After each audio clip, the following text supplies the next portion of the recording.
The world seldom presents choices as cleanly as philosophers wish.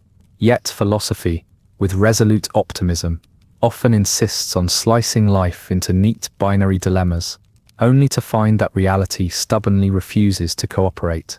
Before we begin, take a moment to like the video and subscribe, but only if you genuinely enjoy what I do here. And let me know in the comments where you are listening from and what time it is. It is always interesting to see who is joining us from around the world. Now then, let us ease into tonight's journey together. Consider the so-called trolley problem, a modern thought experiment that has become the favored pastime of ethicists, confused undergraduates, and those who enjoy imagining sudden railway catastrophes. The trolley problem first emerged in mid-20th century Oxford, a city where the trains mostly ran on time, but the problems never did.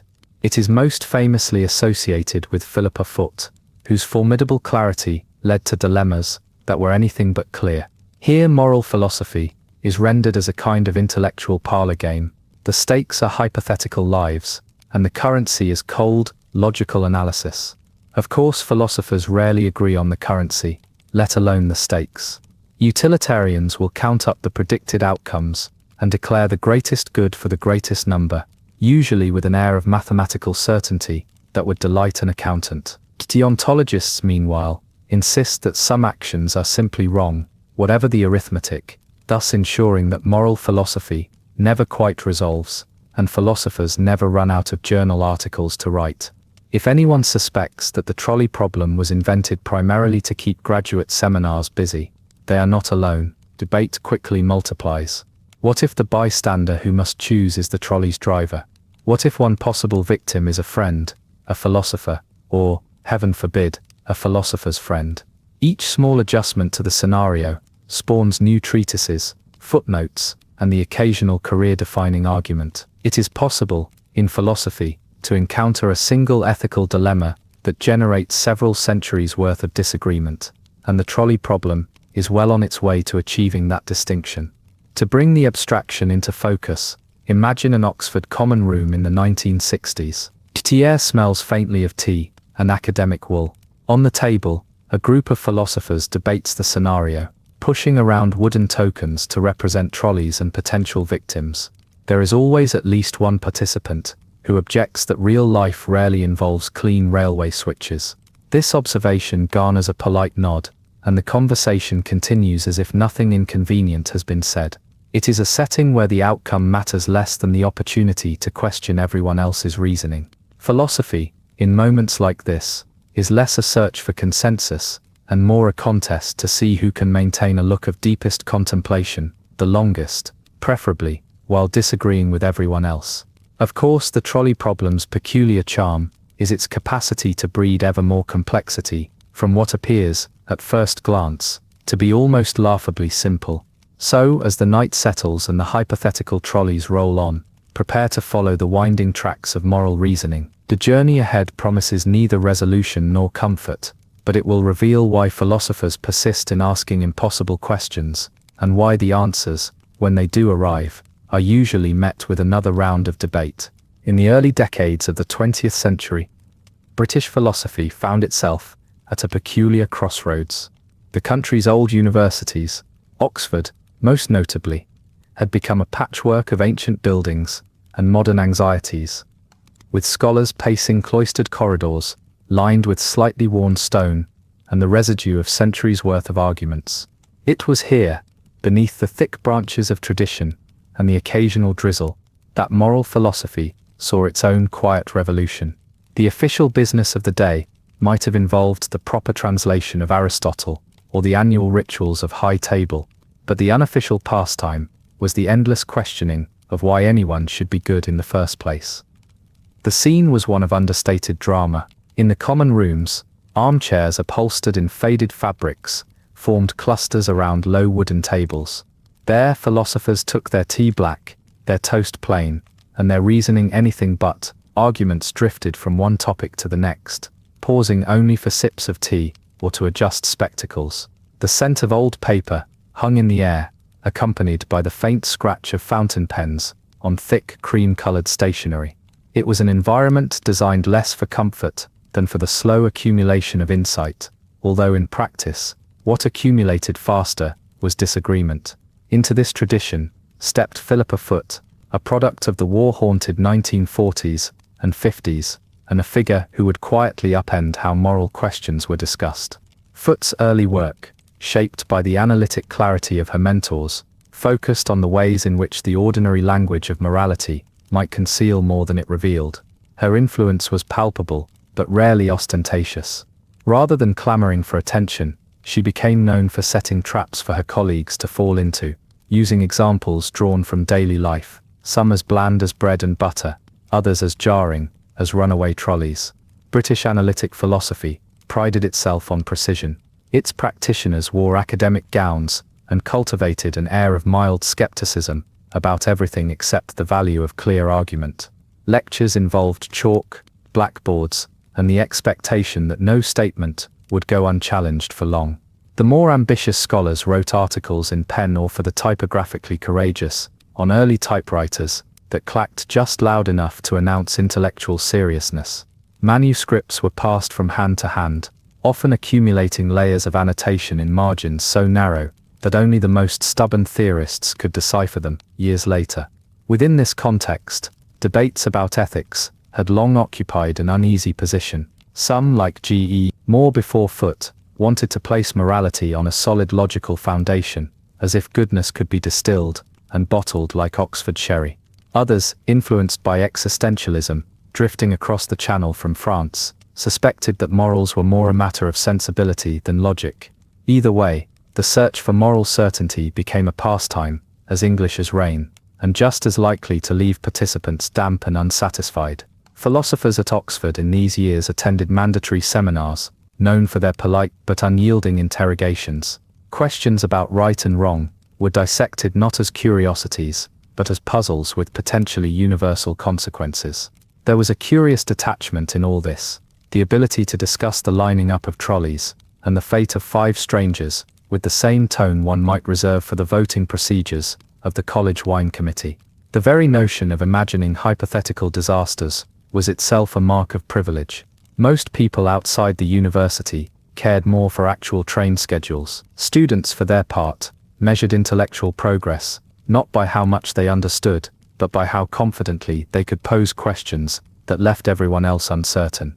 The art of listening was practiced less frequently than the art of not appearing to have missed the point. Authority was respected in name, but continually undermined in practice. Senior dons presided over discussions, occasionally contributing a wry aside that would in turn become the subject of another seminar. It was in this deliberately unhurried and mildly adversarial environment that the seeds of the trolley problem were sown. Foot, inspired by both practical cases and the limitations of abstract theory, posed her now famous dilemma, whether to switch a runaway trolley from a track where it would kill 5 people to another, where it would kill 1. The question was deceptively simple, as many questions in philosophy are. Like many innovations, it emerged not from thunderous revelation, but from the slow friction of tradition, repetition, and the continual need to keep students from wandering off mid-lecture. A typical day might see a junior fellow pausing in the Bodleian Library, the smell of leather bindings, and the muffled thud of ancient doors providing the backdrop to another attempt to solve a moral puzzle. Somewhere nearby, a colleague would be drafting a reply, neatly, in longhand, to be sent across the quad, and perhaps published in one of the modestly circulated journals that formed the backbone of British intellectual life. Philosophy here was not a matter of solitary genius, nor even of consensus, but of a shared willingness to take the plainest, simplest scenarios, and wring from them every ounce of uncertainty. The result was a kind of intellectual tradition, where everyday acts, lecturing, annotating, debating, became rituals as fixed as chapel service, and often as cryptic to the uninitiated. The trolley problem, in this sense, was less an isolated curiosity, and more the natural outcome of a scholarly world committed to taking nothing for granted, not even the misery of hypothetical railway disasters. Thus, before anyone had found a solution, the debate itself had already become part of the scenery, as British as the grey skies through which the Oxford spires receded. Within these storied halls, where the debate over right action echoed off stone and wood, the trolley problem quickly proved itself an able disruptor of scholarly peace. It pressed upon the minds, gathered in Oxford's libraries and common rooms, demanding not only attention, but a certain willingness to be dissatisfied. Philippa Foot's question, with its unadorned brutality, seemed at first to promise clarity: one person, or five, a switch pulled or left alone. Yet, as with most philosophical novelties, the simplicity was only surface deep. Each discussion multiplied distinctions, qualifications, and varieties of hesitation. The analytic tradition, so fond of neat categories, found itself tangled in a scenario where counting and caution both mattered, but never quite led to rest. As the dilemma circulated, it fell into conversation, not just among ethicists, but between philosophers of every persuasion who happened to cross paths in the cloisters or at lectures. The morning might begin with a seminar on the ethical theories of Immanuel Kant, led by a senior tutor whose gown trailed dust across a marble floor. By mid-afternoon, the same scholars could be found in the senior common room, cups in hand, sketching trolley tracks on the back of a used envelope. It was quietly acknowledged that no two philosophers could agree on the most basic details, whether to describe the problem as a matter of consequences, as utilitarians would have it, or as a point of principle, as the Kantians insisted.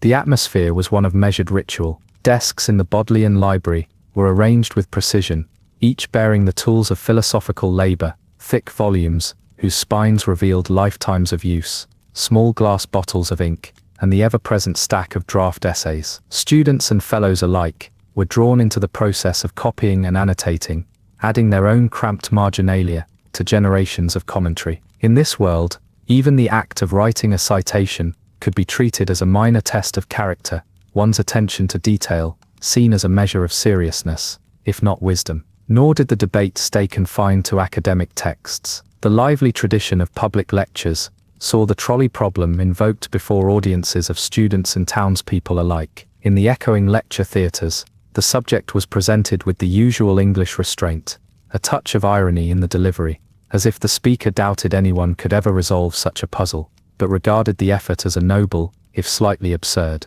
obligation. The audience, seated on benches not designed for comfort, endured for the duration, rewarded with the opportunity to ask questions that would lead to even more questions. Philippa Foot's own circle included other influential thinkers, such as Elizabeth Anscombe, who famously doubted the entire enterprise of modern moral philosophy. Anscombe's lectures, delivered in a brisk style that brooked little nonsense, challenged students to consider not merely the imagined mechanics of disaster, but the meaning of intention and agency. In her view, pulling a lever was never just about numbers, it was about what one meant to do. This insistence on the muddiness of intention added further layers to the discussion, ensuring that even the most diligent note-taker could never quite produce a final summary. The intellectual environment was shaped as much by rivalry as by collaboration. Letters, often several pages long, crossed the university's courtyards, offering criticism that was formal in tone and frequently devastating in effect. A robust tradition of journal publication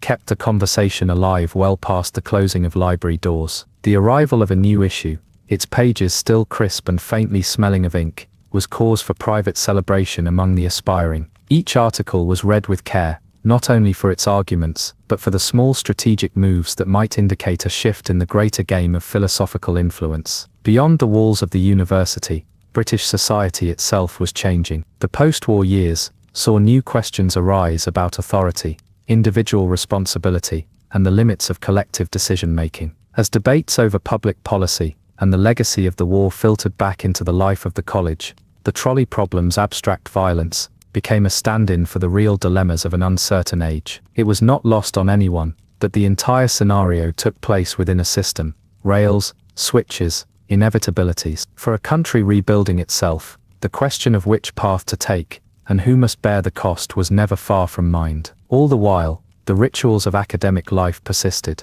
The routine of lectures, the measured cadence of debates, the silent hours spent with manuscripts beneath the high windows of the library.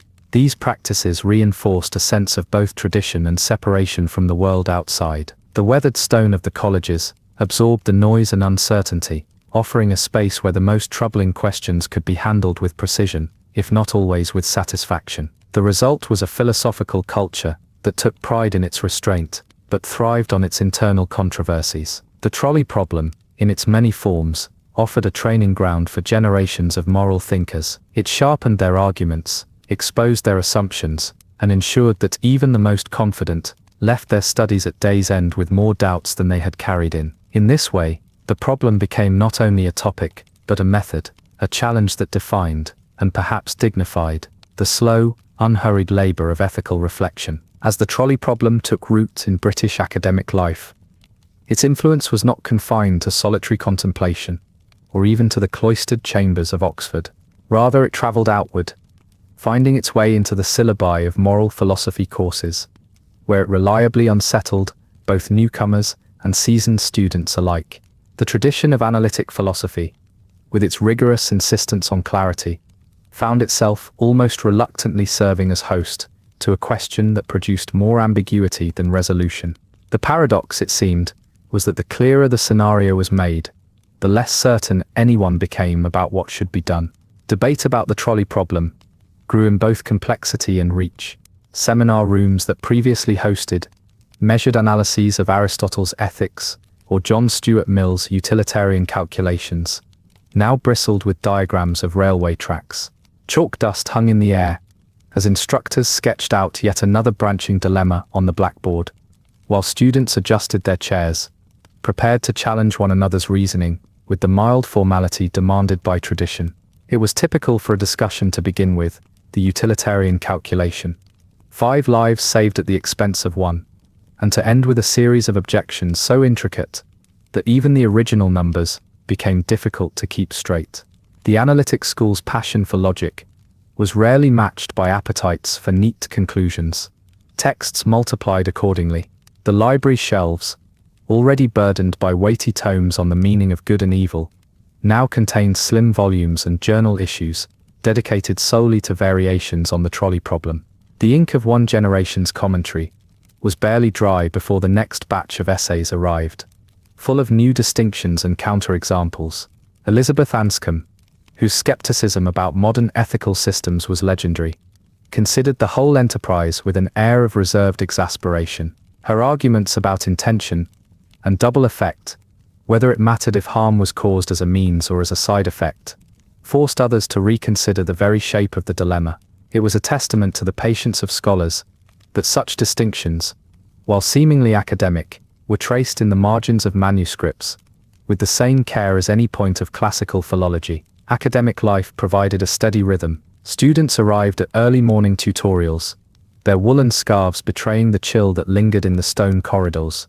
Pages turned with a slow deliberation in the libraries, where the presence of history was felt in the weight of books and the quiet ticking of the clock. At midday, small groups gathered in dimly lit dining halls, exchanging summaries of arguments over plainly prepared lunches. In the afternoon, correspondence resumed, with longhand letters carrying questions and objections from one college to another, all in the expectation that the next reply would be even more demanding. It is worth noting that these debates, as technical as they appeared, were not entirely insulated from the broader social world. The 1960s and 70s brought shifts in public attitudes toward authority, individuality, and collective responsibility. Though the language of trolleys and switches belonged to the seminar room, the anxieties behind the questions echoed in wider debates about medical triage, wartime choices, and the obligations of citizenship. The analytic school's pursuit of clarity, despite its insular appearance, became a quiet commentary on the uncertainties of life outside the academy, where the cost of a decision was never only theoretical. The philosophical community was shaped as much by rivalry as by custom. When a new argument appeared in a journal, perhaps suggesting a novel twist on the trolley problem, or a new reading of Kant's categorical imperative, it was received with a mix of curiosity and wariness. Senior scholars marked the margins of their private copies with small pointed notes, while younger philosophers scanned the pages for openings into the broader debate. The atmosphere was collegial in form, competitive in substance, each academic year producing its own minor controversies, quickly absorbed into the slow-moving current of philosophical tradition. Within all this, the material culture of scholarship persisted. The sharp tang of ink, the soft creak of library chairs, the polished wood of lecture podiums. These were the constant companions of those seeking to untangle the trolley's tracks. The exchange of manuscripts, painstakingly copied and corrected, was not merely an administrative detail, but a visible sign of belief in the possibility of progress. However elusive, each new generation was initiated into the same slow rituals: reading, questioning, writing and revising. Even as arguments shifted and faces changed, the methods endured. If everyday life in the colleges seemed unhurried, it was because the work of philosophy demanded patience. The trolley problem's persistence, its refusal to yield a final answer, became a symbol for the kind of thinking that analytic philosophers valued: thoughtful, skeptical, and never quite complete. The problem itself, with all its ambiguities, had become part of the university's daily rhythm, an intellectual exercise that resisted closure, and so proved itself endlessly useful. In this way, the trolley kept rolling forward, slowly, inevitably, and with just enough uncertainty to justify another afternoon of debate. By the time the trolley problem had established itself as a mainstay of British moral philosophy, it had also become an unexpected mirror for the concerns and peculiarities of its time. The analytic tradition, for all its meticulous arguments and sober gatherings, had a habit of turning its plainest questions into subtle reflections of the wider world. Inside the colleges, one would find little outward excitement, only the persistent shuffling of paper, the subdued clink of teaspoons, and the gentle but perpetual hum of debate. Yet, beneath this surface, the engagement with dilemmas, like the trolley problem, quietly absorbed shifts in academic fashion, public sentiment, and the wider intellectual climate of the 20th century. The philosophers who labored over these questions were not always immune to the ironies of their own methods. The analytic school prided itself on logical clarity and argumentative rigor, but its members often found themselves divided on matters of definition alone. In certain tutorials, an entire hour might vanish as participants negotiated the meaning of intent, foresee or duty. A visitor passing through the stone archways of Oxford might have concluded that British moral philosophers devoted most of their lives to the careful rearrangement of words. For some, this was precisely the point. The careful, sometimes tedious, examination of language was not seen as an obstacle to progress, but as the very heart of philosophical inquiry. Notable figures, such as Bernard Williams, contributed to this climate of careful skepticism. In his writings and lectures, Williams cast doubt on the capacity of moral theory, whether utilitarian, Kantian, or otherwise, to capture the complexity of ordinary life. For Williams, the trolley problem served as a useful illustration of how tidy scenarios fail to represent the messiness of real decision-making. In the senior common room, colleagues might remark that no one had ever encountered an actual runaway trolley, but this observation rarely slowed the discussion. More often, it became a pretext for examining yet another distinction between everyday judgment and the abstractions preferred by theorists. The day-to-day activity of moral philosophers reflected this ongoing search for clarity in the midst of ambiguity. Each academic term brought a cycle of lectures, supervisions, and the production of essays, longhand or clattering out from battered typewriters, each argument presented for scrutiny. Libraries were rarely empty. Rows of shelves supported well-thumbed copies of Aristotle's Nicomachean Ethics, John Stuart Mill's Utilitarianism, and now, increasingly, slim volumes bearing titles such as Moral Dilemmas or Cases and Principles. Students, in their persistent if sometimes distracted way, annotated margins with new interpretations, underlining passages, until the pages threatened to dissolve under the weight of their attention. Socially, the tradition maintained its peculiar blend of seriousness and detachment. Those attending the evening lectures on moral theory filed into ancient lecture halls, where the air was tinged with the scent of old floor polish and damp stone. The rhythm of collective learning was set by the ringing of the college bell, summoning philosophers to their debates with as much regularity as any religious observance. To many, the repetitive structure of these gatherings was a comfort, an assurance that, however tangled the dilemmas, one could always count on the next session, the next cup of tea, or the next draft of an essay. As the 20th century progressed, the trolley problem generated further complications. Variations multiplied. What if the one person on the other track was a relative? What if the 5 could be saved only by actively pushing someone onto the tracks? With each revision, the scenario tested not only the boundaries of ethical theory, but also the patience of those committed to solving it. These endless refinements appeared in journals, reflected in the ever-lengthening reading lists, distributed to students each term. Each generation seemed determined to discover whether a subtle change in circumstance might finally yield a definitive answer. Manuscript culture remained central. Essays were still circulated in draft, inviting the familiar ritual of marginal commentary, and the occasional handwritten note inserted between pages. The discipline's commitment to the written word, to precision of language and clarity of argument, was nowhere more evident than in these small private exchanges, where criticism could be severe, but always delivered in the understated register that defined the academic etiquette of the time. Meanwhile, outside the college walls, society's broader debates found their way into philosophical thinking as well. The growth of biomedical ethics, for example, brought new urgency to abstract scenarios. Moral philosophers, who had once enjoyed the luxury of hypothetical disasters, were now consulted, albeit cautiously, about triage in hospitals, or the ethics of policy decisions. The trolley problem, intended as a purely intellectual exercise, found itself appropriated for public discourse, albeit often stripped of its original academic precision. Yet, in the quiet of the college library, beneath the gaze of portraits depicting long-dead dons, the central rituals endured. The scratch of pen on paper, the faint aroma of ink, and the measured cadence of debate remained the true hallmarks of the analytic tradition. The search for clarity, while rarely successful, provided the foundation on which the tradition rested, a commitment to argue, revise, and repeat, even as certainty proved ever more elusive. In this, the trolley problem was not so much a puzzle to be solved as a practice to be maintained, a daily opportunity to encounter the limits of reason with a certain British restraint. Within the enduring rituals of the college and its libraries, moral philosophy maintained a steady grip on its most persistent dilemmas. The trolley problem, having woven itself into the fabric of analytic ethics, continued to generate a peculiar kind of intellectual energy. Even as its contours were well known, the problem retained an ability to unsettle. Scholars new and old proceeded with the daily business of philosophical reflection, an occupation that, at its core, demanded a willingness to revisit the same question by candlelight, lamplight, and whatever illumination the English sun could provide. There were no shortcuts. Each lecture, debate, and note was a small act of commitment to the ongoing practice of reasoned doubt.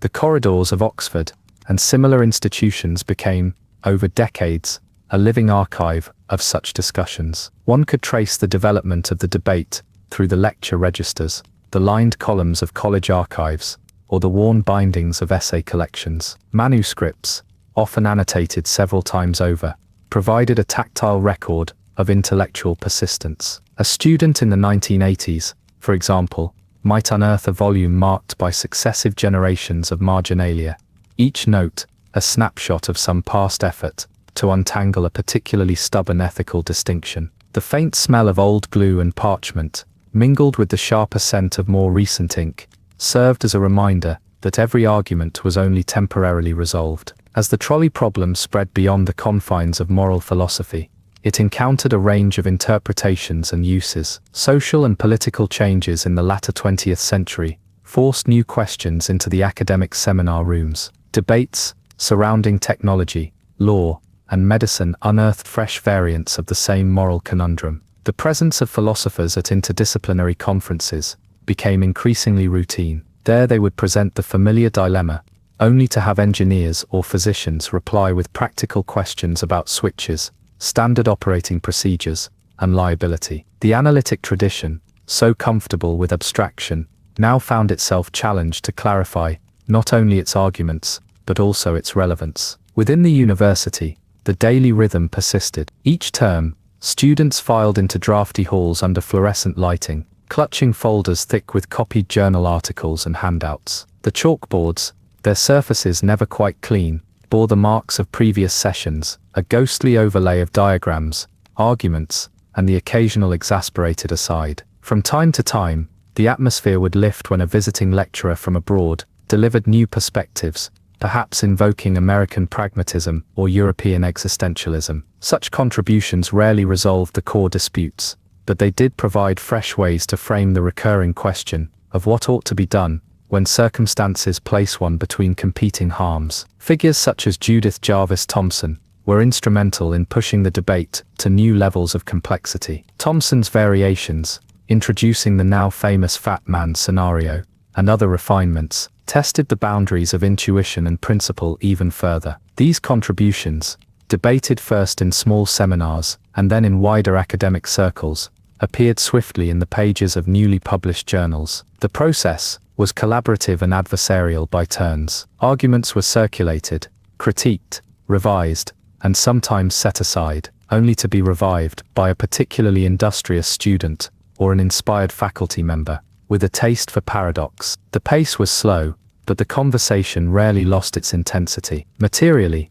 the work of philosophy became more reliant on the tools of late 20th century scholarship. Photocopied articles gradually replaced handwritten transcriptions, introducing a new aesthetic of faint type and uneven margins. The sight of a scholar, hunched over a stack of loose papers, highlighter in hand, became as routine as the older image of quiet contemplation, with bound volumes. Yet, for all the change in medium, the shape of the inquiry remained strikingly stable. The conversation, in its painstaking detail, continued to revolve around the same fundamental uncertainties. Meanwhile, the wider culture looked to philosophers with a curiosity that bordered on suspicion. Ethical questions that once belonged to the dusty corners of libraries resurfaced in public debates over medical ethics, wartime policies, and debates about distributive justice. The sight of academic philosophers, quoted in newspapers or appearing on radio programs, was met with a certain amount of surprise in the common rooms. It seemed that the trolley problem, once a private exercise in abstraction, now carried a faint hint of practical consequence, though rarely as much as its practitioners might have hoped. Inside the colleges, routine endured. Evenings brought the muted clatter of crockery from the dining halls, the shuffle of shoes on worn flagstones, and the persistent glow of desk lamps behind tall windows. The day ended, as it often began, with the turning of pages and the low murmur of debate, whether over tea or while leaning against bookcases heavy with more questions than answers. For the analytic tradition, this was as close to resolution as one could expect, the careful tending of uncertainty, rendered dignified by repetition, and by the faint but enduring promise that clarity, though never certain, remained worth pursuing. The analytic tradition, with its persistent rituals and ceaseless appetite for precision, did not confine itself to the boundaries of its home institutions. As the 20th century advanced and the trolley problem gained wider academic traction, British moral philosophy found itself increasingly entangled with philosophical life beyond its own walls. The migration of the dilemma into American philosophy departments and later into continental circles was facilitated not by diplomatic initiative, but by the reliable means of journals, conferences, and the understated charm of academic correspondence. A question that once echoed through Oxford's stone corridors now found itself rehearsed beneath the fluorescent lights of lecture halls from Boston to Berlin. Philosophers abroad, inheriting both the problem and the analytic style, added their own touches to the daily grind of moral reflection. In the libraries of Harvard, Stanford, and Princeton, students gathered, as they had in Oxford, their desks arranged in neat rows beneath high ceilings. The air was tinged less with the scent of dust and more with that of machine-printed paper and metallic book carts. Scholars annotated articles with fluorescent markers, the pages stiff with the residue of photocopy ink and the cramped marginalia of the overcommitted. Despite new surroundings, the questions remained as familiar as ever. Should one pull the lever? Who deserves to be counted? And whether the engineer of a runaway trolley has any obligation to consult the passengers before making morally weighty decisions. Notable thinkers emerged on both sides of the Atlantic, shaping debates and exporting the trolley problem to audiences far removed from its original context. Judith Jarvis Thomson, having already invigorated the dilemma with her variations, presided over lively seminars in New England where the tone of discussion retained an edge of polite adversarial rigor, once thought to be the exclusive property of Oxbridge. Students in these settings, no less skeptical than their British counterparts, took up the task of probing the limits of principle and intuition, sometimes guided by a syllabus that seemed to multiply dilemmas faster than answers. The analytic tradition's emphasis on argument and critique translated well, though with the occasional American innovation of spontaneous group discussion, and in some places, a willingness to take coffee into the seminar rooms, a practice still regarded by some British purists as a sign of impending decline. In Europe, the reception of the trolley problem was more ambivalent. Continental philosophers, trained on a diet of phenomenology and critical theory, were inclined to dismiss the scenario as an exercise in abstraction, charming but disconnected from the real conditions of human life. Nevertheless, the persistent incursion of analytic ethics found an audience even here. Discussions unfolded in seminar rooms, lined with pale shelves and tall windows, the faint aroma of cigarette smoke clinging to the papers and jackets of participants. The trolley problem was tested not only as an instance of moral calculation, but as a case study in the limits of reason, the possibility of consensus, and the peculiar comfort that analytic philosophers seem to find in their hypotheticals. The intellectual climate continued to evolve. Conferences became more frequent, drawing scholars from around the world to debate, revise, and extend the tradition. Coffee urns burbled steadily in the background as panels rotated through sessions on intention, moral status, and practical wisdom. Manuscripts were circulated in the increasingly impersonal format of pre-printed conference papers, distributed in folders, and promptly annotated with neat or hurried hands. Each gathering promised, at least in theory, the possibility of progress. In practice, most participants left with more nuanced uncertainties than they had brought. Back in the libraries, the tools of scholarship shifted yet again. Computers appeared alongside the typewriters, their whirring fans now competing with the soft rustle of printed pages. Word processors made revision more efficient, if not always more decisive. Younger scholars, born into a world of digital access, navigated online archives and citation indices, drawing together decades of commentary with a few keystrokes. The trolley problem,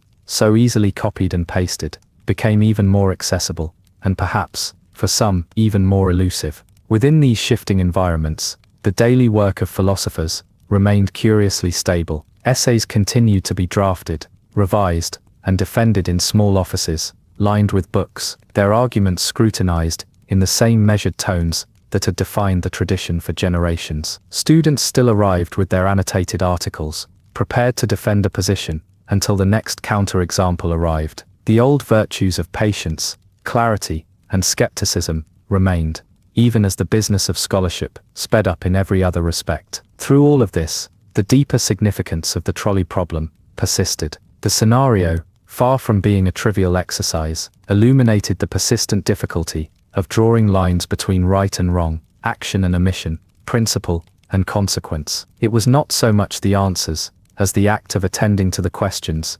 patiently, repeatedly, and with just a touch of resignation, that sustained the intellectual life of analytic moral philosophy. The problem itself, ever adaptable and ever unresolved, served as a kind of quiet resistance to easy certainty, in a world increasingly organized around the illusion of quick solutions. In this, at least, philosophers across nations found a rare point of agreement, maintaining the slow work of thought, even as the world around them hurried on. As philosophers across continents took up the trolley problem, its influence on the daily practices of moral inquiry became increasingly evident. The scene in universities, large and small, was marked by an odd mixture of tradition and innovation. In the early mornings, before the academic buildings filled with the sound of footsteps and the clatter of doors, faculty and students settled into routines now familiar to several generations. Some preferred solitary study in libraries, where the mingled scent of paper and coffee offered a small refuge from the ambiguity of ethical theory. Others gathered in seminar rooms, arranging chairs with the unconscious regularity that attends any ritual frequently repeated. The act of turning on the overhead projector, opening a fresh pad of lined paper, or uncapping a fountain pen acquired the status of academic liturgy. The trolley problem, for all its apparent simplicity, required a surprising amount of material preparation. Blackboards and whiteboards bore the marks of countless diagrams, some crisply geometric, others hastily drawn in the margins of ongoing debate. Over time, a collection of familiar shapes emerged, two tracks diverging, a lever or switch, and the labeled silhouettes of those whose hypothetical fates depended on the arguments of the day. Students, for their part, grew adept at sketching these diagrams from memory, often embellishing them with arrows, numbers, or the occasional cautionary exclamation mark. The marks were erased and redrawn again and again, a wordless record of questions that persisted long after the lecture had ended. Notable figures continued to shape and reshape the tradition. Judith Jarvis Thomson's refinements were quickly matched by others, as debates over intention, responsibility, and agency moved into new territory. Philosophers such as Francis Cam introduced even more intricate distinctions, examining not only whether the lever ought to be pulled, but under what precise circumstances, with which motives, and for which kinds of foreseeable outcomes. The process was measured, and at times, astonishingly detailed. The analytic commitment to clarity ensured that each revision, however minor, found its way into the shared vocabulary of the field. Citations multiplied, and footnotes sprawled across the bottom margins of journal pages and dissertation chapters. For the careful reader, these footnotes became as essential as the principal arguments themselves. Socially, the environment remained marked by a curious blend of continuity and adaptation. The formal dinners and faculty teas of British colleges persisted in North American institutions as colloquia and brown bag lunches. In both cases, the midday pause served less to relax and more to continue discussions begun earlier. Topics ranged from the latest variant of the trolley problem to the virtues and vices of rival ethical theories. The hum of conversation was punctuated by the clink of cups and the shuffling of paper. In these settings, the business of refuting a colleague's argument or defending a newly minted distinction was conducted with the outward signs of courtesy, if seldom with finality. The physical spaces reflected the intellectual climate. Modern buildings, with their glass walls and echoing corridors, stood beside older structures with creaking floors and heavy doors. In both, the presence of books, hardback and paperback, annotated and pristine, signaled the slow accretion of intellectual effort. Library stacks, now supplemented by electronic catalogues, offered up a dense record of debates past and present. The texture of scholarship was felt in the weight of these materials, whether balanced in a student's backpack or arranged in piles beside the desk of a late working professor. Despite the changes in method and milieu, a central feature remained: the dialogue. Lectures and seminars provided the formal structure, but the heart of the tradition was always the ongoing conversation, a process of presenting, challenging, and refining arguments through careful listening and equally careful objection. The trolley problem was ideally suited to this method. It demanded attention to detail, a willingness to follow the argument wherever it led, and an acceptance that any apparent solution would likely be met by a new round of hypothetical complications. Occasionally, debates spilled over into public forums, opinion pieces appeared in popular magazines, or philosophers were invited to address classes in law, medicine, or engineering. The trolley problem, once the property of the philosophy department, became a minor fixture of public conversation. Those who introduced it to wider audiences often discovered that clarity, hard-won in the seminar room, did not always travel well. Yet the exercise of working through the dilemma together, in venues grand and modest, preserved something essential to the analytic tradition. The idea that philosophy was not simply a matter of solitary reflection, but of rigorous communal effort. So the daily work continued. Manuscripts were drafted, debated, published, and critiqued.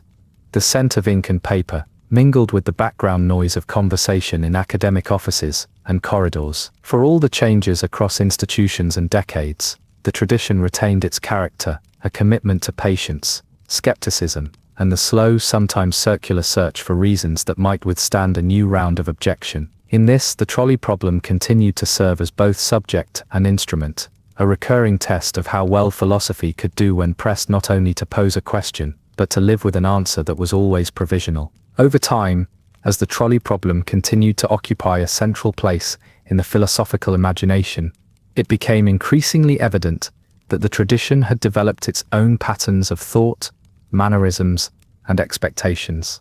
Within the academic halls, these patterns shaped not only scholarly debate, but also the mundane details of professional life. The walls themselves, whether lined with the glass and steel of a modern university, or the oak and limestone of an older college, bore silent witness to cycles of argument and reconsideration. Generations of students and lecturers performed daily acts of inquiry with a diligence that, measured by the yardstick of practical consequence, might have seemed excessive. Yet, in the culture of analytic philosophy, the significance of a question was rarely judged by its practicality. Instead, it was the persistence of ambiguity, the refusal of an answer to settle neatly into place, that lent a question its staying power. Within this environment, philosophers turned their attention to the intricacies of reasoning itself. The trolley problem, now dissected in seminars from Sydney to Stockholm, had begun to generate new branches of discussion.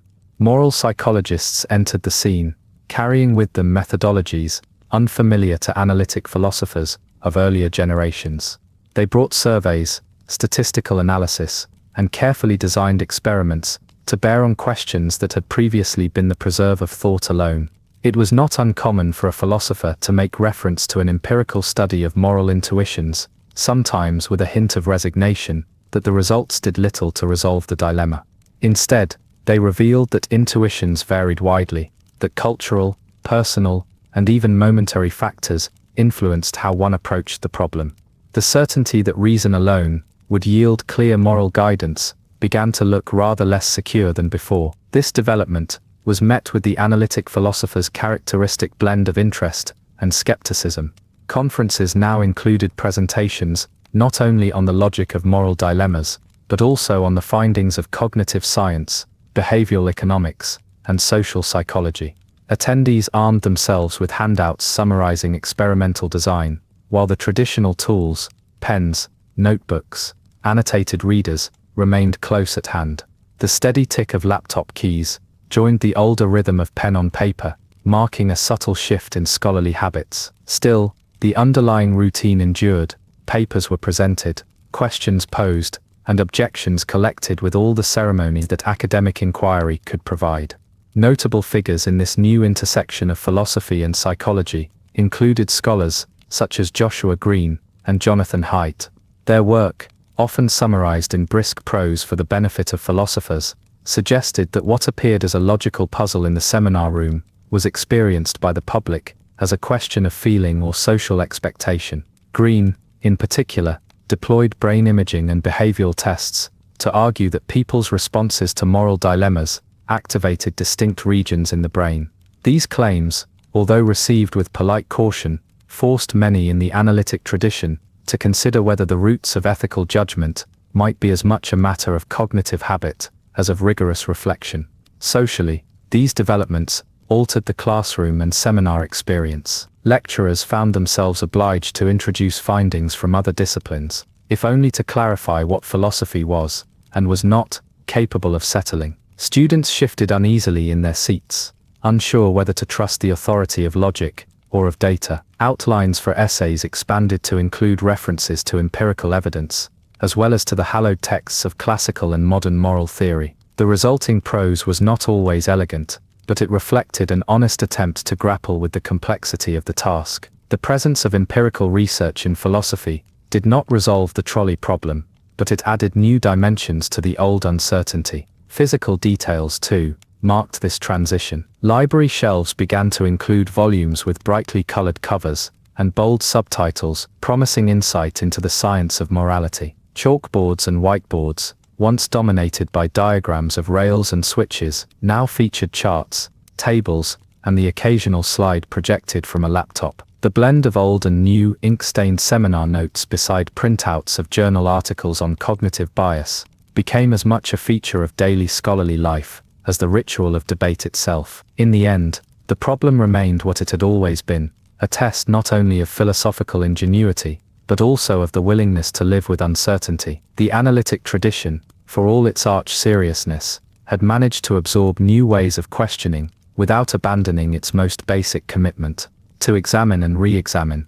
to doubt and to persist, even as the answers grew ever more provisional. The trolley problem endured, less as a question in need of solution, than as an invitation to the careful communal, and sometimes exasperating work of philosophical reflection. In time, the analytic tradition's embrace of empirical findings became less an innovation and more a fixture of philosophical life. The boundaries between departments, once sharply drawn by architectural quirks, and the defensiveness of professional identity began to blur. Interdisciplinary seminars became commonplace, with philosophers and psychologists occupying the same seminar tables, passing annotated handouts alongside the old staples of draft essays and dog-eared treatises. The pursuit of answers to dilemmas, such as the trolley problem, became as much a matter of navigating communal resources, computerized survey data, statistical charts, and collaborative workshops, as it was a matter of solitary thought or canonical argument. This new landscape did not so much replace the traditional rituals as overlay them with fresh modes of engagement. The slow pace of philosophical reading endured in the corners of libraries, where a student might still be found with a well-thumbed edition of Aristotle or a volume of John Stuart Mill, the margins marked with pencil, the spine soft from frequent handling. Yet on neighboring desks, laptops flickered with the latest preprints, open tabs multiplying in tandem with unresolved questions. The air carried the faint hum of ventilation systems and the occasional beeping of electronic devices, small reminders that the labor of philosophy now lived in two worlds at once. Lectures adapted to these conditions, with varying degrees of enthusiasm. Some instructors persisted in the chalk and board style, their hands and sleeves dusted with white, as they traced the familiar tracks of the trolley problem. Others projected colorful slides, filled with diagrams, behavioral data, and the findings of international research teams, all plotted for the inspection of a sometimes skeptical audience. The contrast between these approaches, far from resolving the core uncertainties, managed only to illustrate the tradition's reluctance to choose between old authority and new ambition. In this context, dialogue remained at the heart of scholarly life. The seminar, whether conducted in a vaulted Oxford room or a utilitarian North American classroom, continued to provide the space for the slow unraveling of argument. A typical session might begin with a reading from Judith Jarvis Thomson or Francis Cam, followed by the careful presentation of an experimental finding. Discussion would proceed through the ritual exchange of objections and rejoinders, each contribution marked by the polite skepticism that had long defined the analytic method. The result was rarely agreement, but always a renewed appreciation for the limits of certainty. Notable figures continued to leave their mark on the tradition. The work of philosophers, such as Shelley Kagan and Derek Parfit, brought renewed attention to the fundamental structure of moral theory, pressing questions about individual identity and personal responsibility into the service of renewed debate over the trolley problem and its variants. Their writings, often circulated as pre-publication drafts among interested colleagues, became fixtures in departmental reading groups. The style of argument remained measured, even as the subject matter seemed ever more complex. Physical details reflected these intellectual currents. Library shelves, already heavy with the accumulated output of decades, bent further beneath new titles on moral cognition and neuroethics. The old scent of paper mingled with the sharper aroma of plastic from binders and electronic devices. In common rooms and corridors, the cadence of philosophical debate continued, now supplemented by references to survey response rates and experimental design. Even the notice boards, once filled with handwritten announcements, now displayed printed flyers for interdisciplinary symposia and research funding opportunities. Culturally, the analytic tradition retained its skepticism of simple answers. Even as the tools of research changed, the central task, holding fast to uncertainty, remained. The trolley problem, carried forward by each new cohort of students and faculty, provided a daily exercise in patience. The act of weighing options,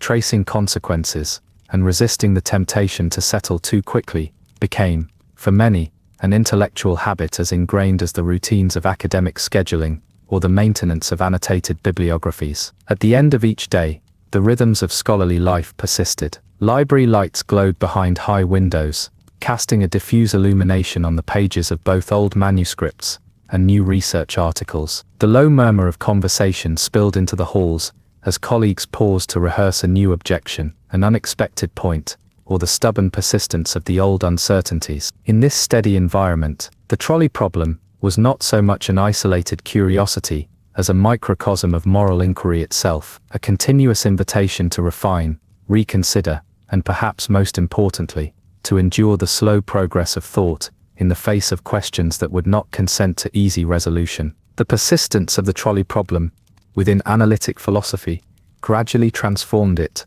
from a mere exercise in abstract reasoning into a touchstone for the evolving culture of moral reflection. As debates over brain imaging, statistical methods, and empirical intuitions accumulated, some scholars began to wonder whether the proliferation of methods marked a deepening of insight or simply an expansion of complications. For all the talk of novel techniques, the atmosphere of scholarly life remained curiously stable. The particulars of academic routine, lectures, seminars, and reading groups continued with a regularity that rivaled the movements of the clock tower above the college quads. Each term, students found themselves assigned to read the latest iterations of the dilemma, now accompanied by research articles from fields as disparate as neuroscience and anthropology. Discussions frequently began with a ritual recitation of the original scenario, followed by a series of increasingly intricate objections. A participant might produce a printout of brain scans showing neural activation in response to imagined trolleys. Another would present survey results, suggesting that cultural background shaped moral intuitions in ways no one quite predicted. The chairs in the room, upholstered, stackable, or frankly uncomfortable, gave little support for the amount of time spent weighing these uncertainties. The rhythm of the academic week was punctuated by lectures, typically anchored to the curriculum, but inevitably veering into the latest controversies. Instructors alternated between gesturing at whiteboards, filled with timelines of philosophical influence, and pausing to consider whether an objection raised in a recent journal issue truly unsettled the familiar doctrines. The tone was serious, if not solemn, but flashes of dry amusement broke through whenever a particularly convoluted variant of the problem threatened to outpace even the most diligent note-taker. Syllabi, once content with a handful of classic texts, now listed readings that sprawled across disciplines and decades. Libraries mirrored this expansion. The once modest philosophy section, dominated by the discrete cloth spines of Kant, Mill, and Aristotle, now shared space with brightly colored volumes on topics such as cognitive bias or the evolution of cooperation. Reading tables held not only piles of books, but also headphones for listening to lectures, laptops glowing with open academic databases, and the assorted highlighters and sticky notes of the careful annotator. The faint scent of paper, mixed with that of plastic and coffee, a sensory reminder that the pace of scholarly life had increased, even as the questions themselves remained stubbornly unhurried. Amid these developments, the authority of the classic thinkers was not so much displaced as continually reinterpreted. New debates over the trolley problem frequently returned to the terms set by earlier figures, Philippa Foot, Judith Jarvis Thomson, Bernard Williams, whose influence lingered in the margins of every new formulation. Their writings, often photocopied and annotated into near oblivion, appeared on course reading lists with the same inevitability as the problem itself. In departmental common rooms, conversations circled back to the same distinctions, the same impossibility of final resolution. Socially, the intellectual community surrounding analytic philosophy maintained its distinct mixture of collegiality and critical rigor. Faculty and students gathered for symposia, departmental teas, and reading groups, the conversation marked by a shared impatience with easy answers. The etiquette of objection and counter-objection persisted, with polite nods and careful silences, providing the boundaries for what might otherwise descend into chaos. Sometimes, visiting speakers brought perspectives from other countries or fields, introducing a note of difference that generated renewed debate without quite dislodging the familiar routines. The daily practices of scholarship adapted to these changes with remarkable flexibility. Manuscript drafts continued to circulate, now often as email attachments, rather than stacks of stapled paper. Yet the act of careful reading, of noting and questioning each premise, remained unchanged. In academic offices, the glow of computer screens illuminated the same faces that once bent over handwritten notes, each generation of scholars finding in the problem a structure for their own effort at clarity. Paper and ink lost none of their power to anchor thought, even as screens and files multiplied. Physical spaces, too, preserved the atmosphere of inquiry. Halls of debate, whether carpeted or echoing with marble, held the steady sound of discussion. The architecture of the university, its arches, staircases, and courtyards, seemed almost custom-built for the leisurely transit between disagreement and the next scheduled meeting. Binders full of notes crossed these spaces, as did conversations half-formed